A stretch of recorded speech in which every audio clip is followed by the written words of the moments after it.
Shalom Bapak Ibu Saudara yang terkasih di dalam nama Tuhan.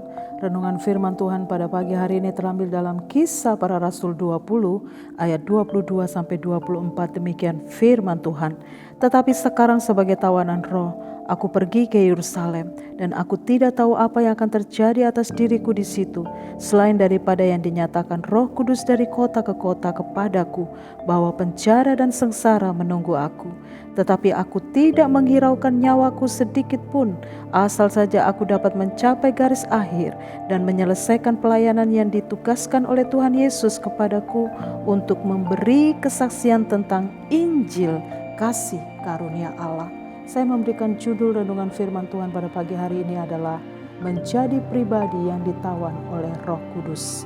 Bapak Ibu Saudara yang dikasihi oleh Tuhan, kita mau belajar tentang pribadi Rasul Paulus sebagai orang yang hidupnya ditawan oleh Roh Kudus. Sebagaimana Tuhan Yesus telah mengajarkan tentang teladan yang luar biasa bagi setiap kita, maka Rasul Paulus dengan berani juga berkata, "Teladanilah hidupku." Bagi Rasul Paulus, melayani Tuhan merupakan tujuan utama untuk mencapai garis akhir dari pelayanan yang dipercayakan Tuhan untuk memberi kesaksian tentang Injil Kerajaan Allah. Pemberitaan Injil menjadi prioritas utama dalam pelayanan Rasul Paulus. Ia pergi bukan karena hal yang lain, tetapi karena panggilan Roh Kudus. Ia tidak tahu apa yang akan terjadi atas hidupnya. Paulus berkata, penjara dan sengsara menunggunya, tetapi ia tetap pergi dari kota ke kota sesuai dengan apa yang diperintahkan oleh Roh Kudus.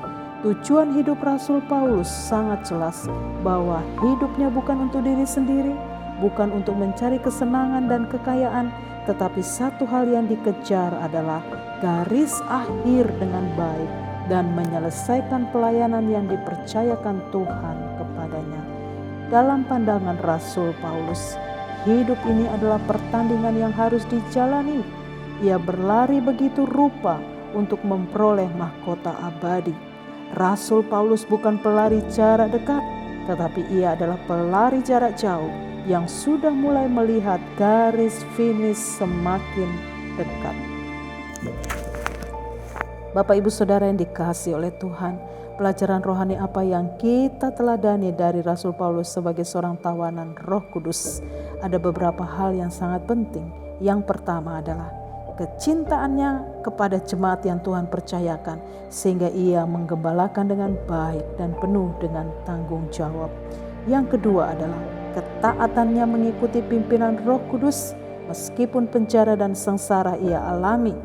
Yang ketiga, keberanian untuk bersaksi dari kota ke kota, sehingga kehadiran Rasul Paulus menjadi berkat besar bagi keselamatan banyak orang.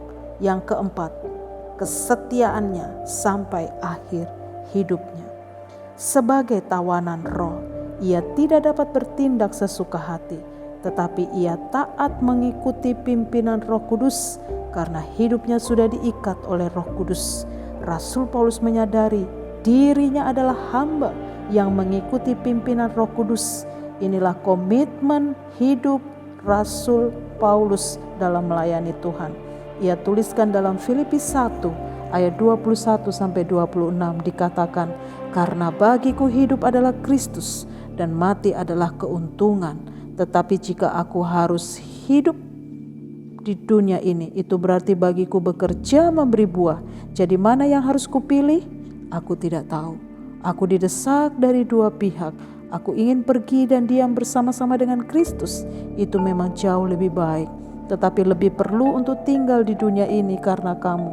Dan dalam keyakinanku ini taulah aku akan pergi dan akan bersama-sama dengan kamu sekalian, supaya kamu makin maju dan bersuka cita dalam iman, sehingga kemegahanmu dalam Kristus Yesus semakin bertambah karena aku, apabila aku kembali kepadamu." Lewat renungan firman Tuhan pada pagi hari ini, mari Bapak Ibu Saudara, kita kembali mengambil satu komitmen untuk kita adalah orang-orang yang ditawan oleh Roh Kudus, sehingga hidup kita menjadi berkat besar bagi banyak orang. Kiranya Tuhan memberkati setiap kita. Amin.